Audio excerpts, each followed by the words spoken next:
Welcome to Talk Purpose and Truth with Eden and Kim, shifting you into higher consciousness, the show that elevates, uplifts, and encourages listeners to grow, heal, awaken, and evolve. Eden and Kim include bold topics, special interviews with inspiring guests, intuitive readings, channeled messages from beyond, including celebrities, hot topics to expand your awareness, and time for questions from the audience. Tune in for unprecedented truth, authenticity, on-purpose discussions, and magical moments. And we want to know more about them and how you got through them and how that led to your path as an intuitive mindset coach and healer. So my journey, well, I think I've been a natural meditator since I was even like 6 years old, but I didn't know I was doing it because I used to go to the ocean and sit for hours and just kind of lose track of time, just even watching the waves. So I've always been the kind of kid that liked to go into nature and get quiet and still. And a lot of times I did my own little adventures out in nature. So that was something that I was always, from a kid, very intuitive to. I used to play psychic games with my mom, so even when I was really little. And so that was always in me. But then I went into the corporate world. I went into entertainment, and I went completely away from, I started out in music when I was very young. I got away from it, doing other things. Then in the 80s, I was in an all-girl band, got back to music. And so I was a rock and roller at that point, and found my way back into music. And then when I got into my late 30s, I started getting more interested in writing, like more spiritual minded music, combining my rock background in with that. And then I got very ill in the early 2000s, and we didn't know what was going on. And I went into doctors, and I had gotten in my 20s a blood transfusion when I had some surgery, and I got Hep C in my blood from the blood transfusion. Had been sitting there for 20 years in my body until I was at almost stage 4 liver damage from it. Oh gosh. And at the time, we're talking back in the 2000s, there were none of the medicines there are today. So it was all, they were trying to figure it out. There were experimental things. So they basically said, anything we have, there's maybe at best for you, like a 25% chance it would do anything. So I started going down other natural healing paths. I just listened. I've always been even as a kid, somebody who listens to their intuition. I've just always really, when I get a gut pull, I follow it. So I started, looking into other regimes. And along the way, they were saying, well, maybe some new medicines are going to come. But in the meantime, I don't even know how I found it, but I think somebody had listened to one of my songs that I had written and said, it's healing me. And it was a song with my voice and music, but they said, I don't know what it is, but the notes of it or the vibrations of it are helping me heal. And so I started thinking to myself, well, what am I doing naturally in my music that I'm writing that I'm not aware of? So then I just got on the early stages of the internet, Google, and looked for, is there anything about this? And I found a mentor, a sound mentor, who was doing toning with your voice and using the vibrations of your own voice for healing. And I went, that's interesting.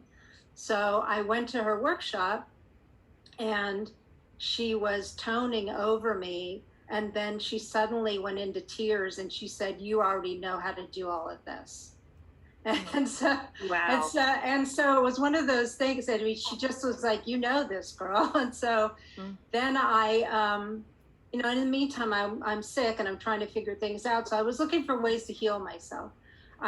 I came upon Mitchell Gaynor, who is now very famous as one of the first doctors who ever talked about sound healing. Mitchell Gaynor had since passed away, but he was an oncologist in New York who was using Tibetan singing bowls as part of his treatments with his cancer patients and having them use a Tibetan bowl to help, get into a calming state. And really, he was the first one who was really talking about that. So I just wrote him out of the blue an email, and we started having conversations. And I said, tell me what you're doing. And I wanted to learn more about it. So I feel very blessed that at that time, before really anybody knew who he was, he said, well, read my book, which I did. And I started just delving into what are Tibetan bowls. And I found a woman who had brought them from the Himalayas when I went to a metaphysical event. And I found my first bowl, which I have across the room, but it's 200 years old. And that became my best healer because I connected with that bowl. And I put it on my body every day, and I started to just intuitively start using the sound. And then from that, it grew, and I was doing other alternative things while they were still trying to find medicines. I was in research, projects to try different Chinese herbs and things to try and heal my body.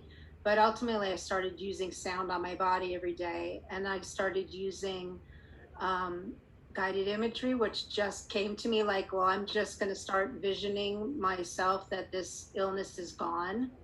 And I got an image for it as a dragon. And I used to talk to the dragon and say, you're not welcome in my forest, And I did acupuncture and things like that.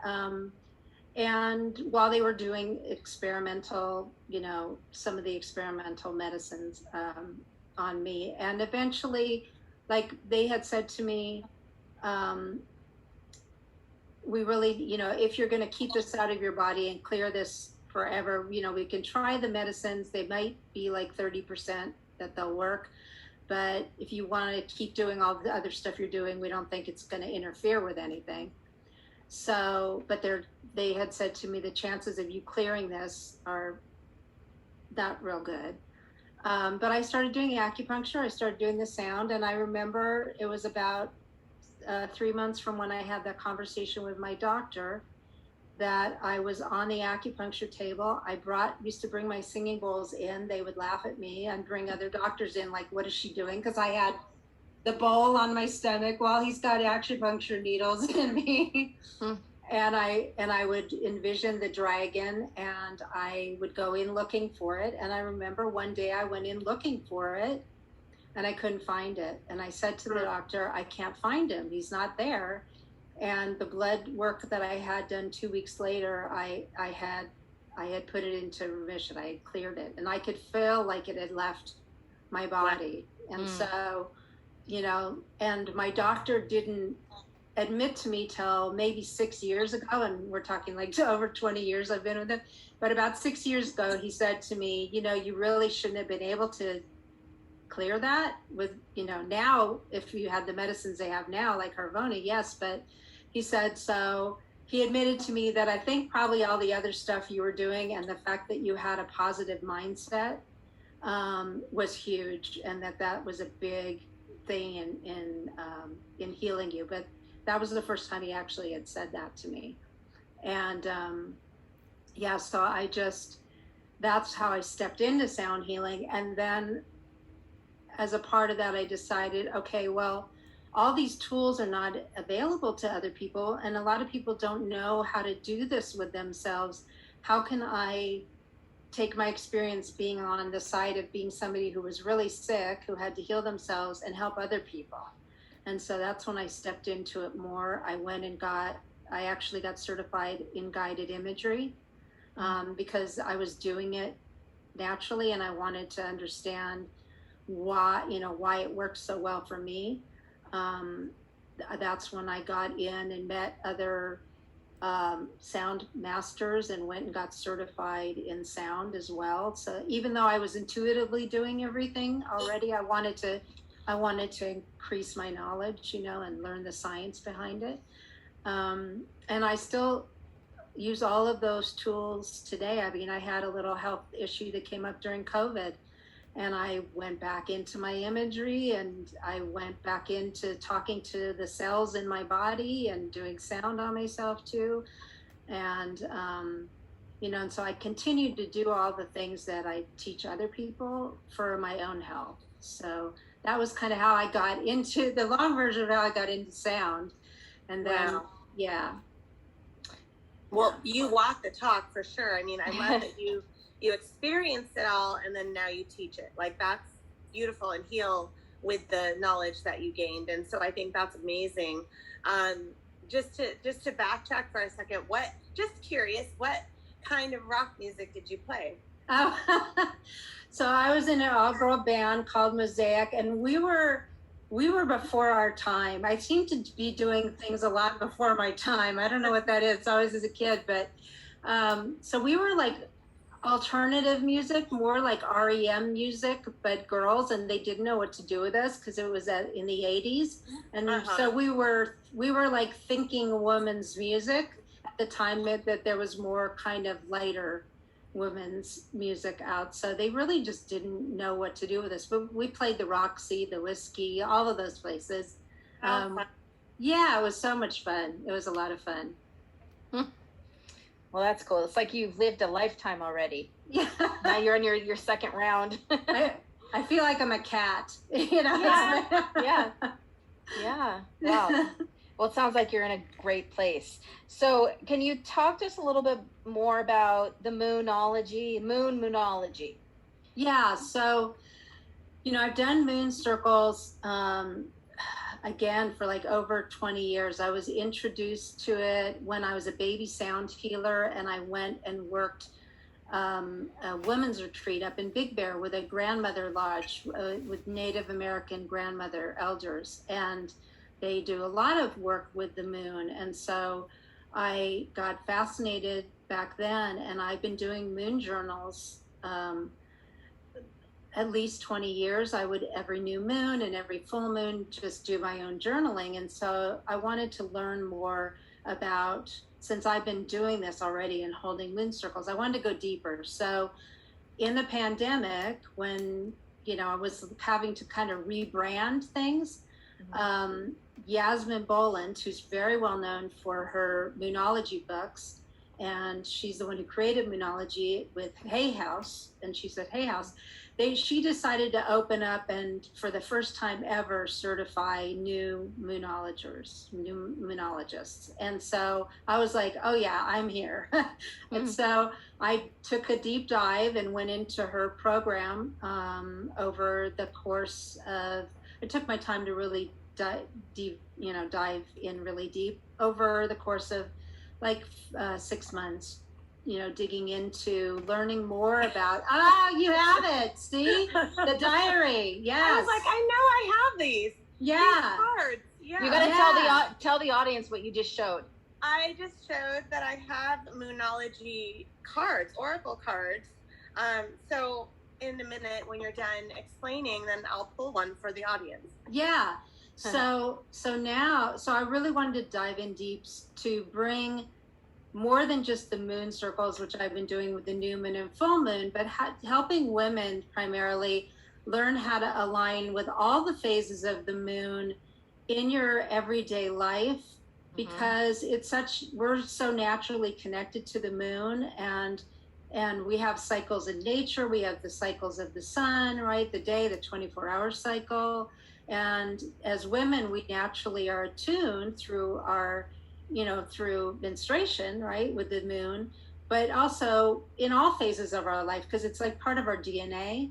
So it's learning how you can work with all the phases of the moon. And the beautiful thing is, like, when you dive deeper, and when I do moon reports, I look at the natal chart, and then we can look at, like for the new moon, I'll do new moon reports, and I look at where that particular moon is in your chart for the new moon, because on the chart, there's different houses. And so by the time that you go through the course of a year, through every new moon and every full moon over the course of a year, you've worked with all the areas of your life, because you have your houses of relationships, you have your health house, you have your personal, how you appear to the world, you have, your finances, all those things. So when you when a new moon is in an area of your finances and it's highlighting where you need to set intentions around that, right? Or if the full moon is in relationships and what do you need to release around some relationships, then it's a great way to have like a roadmap for your life that you can break down each month and work on specific areas of your life. And so that's what I love. And so I dig deeper into that with people and do their new moon or their full moon reports, or I do a whole year report, which is they get a whole map of where all the moons are going to be in the course of the year, so then they can plan. And so we do rituals around that and journaling and bringing it into like modern times so that you can use the magic of the moon, but also the practical rituals of self-care, of like taking new moon time to get quiet and still and think about what you want to manifest and set intentions for, and take the full moon as a time to release and let go of whatever's not working, whatever's standing in your way. And that's, so it's a beautiful way to bring ancient rituals together with modern challenges that we have, and align with that. So that's what I love about it. We have a new moon coming up. What is it, on Monday? So that would be Virgo. The 6th? Okay. Yeah. So serendipitously, of course, right? I already pulled a card, and guess what it is? Did you get a new moon? Okay. Funny. Seriously? Okay, I pulled new moon out of a deck of like 60 cards, and then I opened the book to find what it means, and it opened up to new moon. And so for everyone listening, the new moon is coming up. Yeah. And if you're listening later, like a few months down the road, next year, whatever, then you're listening. A lot of times you're hearing this for a reason. And basically it's symbolizing that you have a new start on the way. You will soon start to feel more hopeful about getting what you want. Your belief that your dreams can manifest is working well. It's time to let go and forget about things in the past and move forward towards achieving your desired outcome. If you have been stagnant or feeling kind of stuck, you're moving into a new cycle now. So you're wiping the slate clean, and something new and fresh is on the way. Ooh, that's good. That's awesome. Yeah. And this one is in Virgo. It's a very grounding, kind of balancing one that is getting organized, decluttering, kind of getting, more practical sense of what you really want to manifest. So yeah, we're in a great timing for the new moon. And then Kim, I don't know if you've ever I use the diary as well, because the other thing with doing moonology is we don't just look at the monthly moon phases, but we look at the daily moon, because where the moon is during the day, you can have certain things that are good to work with too. So I like using the daily moon as well, and that's in her diary, which we use. Really cool. Yeah. For people listening, you can just look up Yasmin Boland moonology, and then it will come up on Amazon, her different products. Right. I love this because I think that our audience members are either going to find a new method of healing that they want to try for themselves, or even maybe step into as a healer. And so you just do so many different things under the umbrella of helping people, intuition, healing, all of that. And the next one I want to ask about is that you do nature versus nurture, or nature and nurture, however you want to explain it, because we would love to hear more about your take on that, as well as working with animals, including wolves, which a lot of people get really scared of. And so can you tell us more about that? Because I have never heard of anyone else who does that.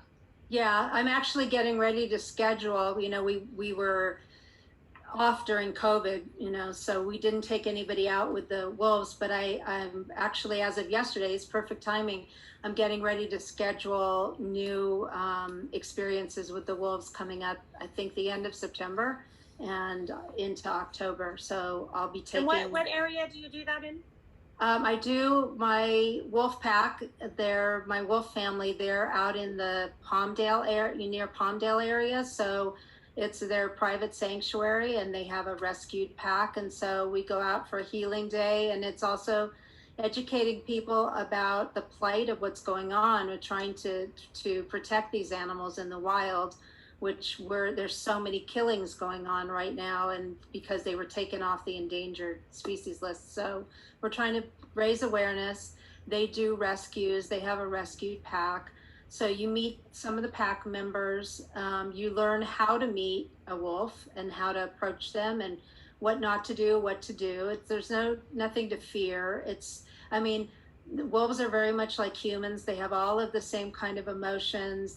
They can be very loving. There's different roles within a pack. So just like there are in families, there's the different members have different roles in the pack. So you learn about that, and we get to hang out and get some wolf kisses, and there's 2 new puppies that were rescued also. And then we take some time, to relax down and do a meditation, and we light the fire and, do some drumming around the fire. And then we do a sound bath, and the animals love the sound. So they'll start howling, which is so magical. And so we're outside under the sky, and we all, just relax down with the sound and then howl with them. And that's kind of how we finish our night. But it's a way to get away from the stresses of every day, to give back, because the, percentage of the proceeds are helping them. So know that you're helping contribute to protecting these animals, to educating about them, to rescuing them. So that's important to me too, that you're giving back to an amazing organization, and you're getting some healing time away from the computer, the phone, the stresses of the day. Nature is so healing, animals are so healing, sound is so healing. So that's what I wanted to do. I wanted to take the 3 things I love, which are animals and sound and nature, and put them all together, because people have powerful breakthroughs too, because wolves are very sensitive. So I've had instances where people had gone through something traumatic, and they come out and they can pick up on the fact that that person might need extra love, and give them attention, and it's very powerful. So I love doing that. I can't wait. I'll be putting those up on my Eventbrite in the next probably week or so. Oh my gosh, we're gonna definitely ask you. Well, why don't you say it now, just so in case someone wants to write it down, like how they would get on your list for that. So if they go to my website, it's KirstenKorotInternational.com. You can get on the newsletter, and I'll send out the next events that are coming up. I always send out on the newsletter and with links to where you can sign up, or any of the the other offerings. But yeah, I'm really excited to do that. So, and eventually I'll probably do another goat one, because people love the goats. So that's so cool. Yeah, and we have a lot of listeners in the Southern California area, so that'll be awesome, because I bet you a lot of people are going to connect with you for that. Yeah, the one I just did for the first time again since COVID, my sound bath with people and their dogs, which is really great, because I like to teach people, because animals are such great teachers for us in how to be present and how to not be in our heads, that doing meditation with your pets, doing sound baths with your dogs, the animals love the sound. They calm down really quickly, because they don't have mind chatter like we do. They're not making to-do lists in their head. Yeah. So it's a great way to bond with your animal, and at the same time they're a great teacher for how to really relax. So did the first one, and it was awesome, and we're going to do some more of those. So yeah, I love doing that. Wow. Okay. So interesting. So different. Mm-hmm. Yeah. Okay. So how does the power of sound and vibrations alter one's state and heal and shift people? So sound is a very powerful tool, because it naturally, the sounds and the vibrations can help put us into a meditative state, like a theta state. Mm-hmm. And so when the sound is going in, it's what I try and tell people is when people have trouble just quieting their minds, sound has its own communication with the body. So you don't even really have to direct it. The vibrations and the sound go so deep that they go into the brain and they can calm the brain down, but they also connect into the cells and the tissues at a very deep level. And if we think about the fact that we are like instruments, and that even our organs, are tuned to certain frequencies and sounds. So when we get illness, it's because, if there's blockages within our energy system, sound naturally goes into the body and it finds its way to where there are those blockages and helps break those apart. And there is a deep science to sound. I mean, they're even using sound because they know that it can help with stroke patients, and in helping to rebuild the neural pathways in the brain that can help then with recovery, faster. So sound travels into the body through the brain. It's not just through the ears, but goes into the brain, connects also into our parasympathetic nervous system, can calm down our blood pressure, our heart rate. It's just a beautiful, natural, effortless way to shift the energies in our body. And so what we do, I always tell people, is just get out of the way and allow. And sound has a way of traveling in your body naturally to help break apart things that are, stuck energy or blocked energy. And so, yeah, I've seen on YouTube they have anywhere from an hour to 3 hours long of this like sound vibration frequency, high frequency sound, and they say to like listen to it or have it on while you're sleeping. And I didn't understand it, so I thought, well, this is nonsense. But now you're making sense of it. Well, yeah, they're probably using binaural beats, which also help to calm both sides of the brain down, the binaural beats. And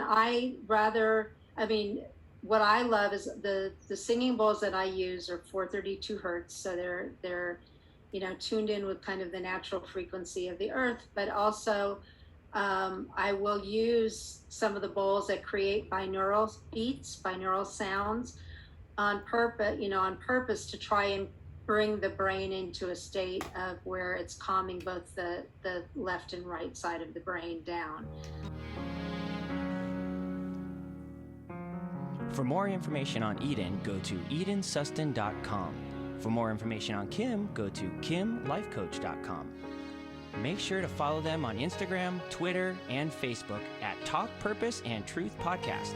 If you loved this episode, you'll love every episode. So be sure to subscribe so you don't miss anything. Thank you for listening.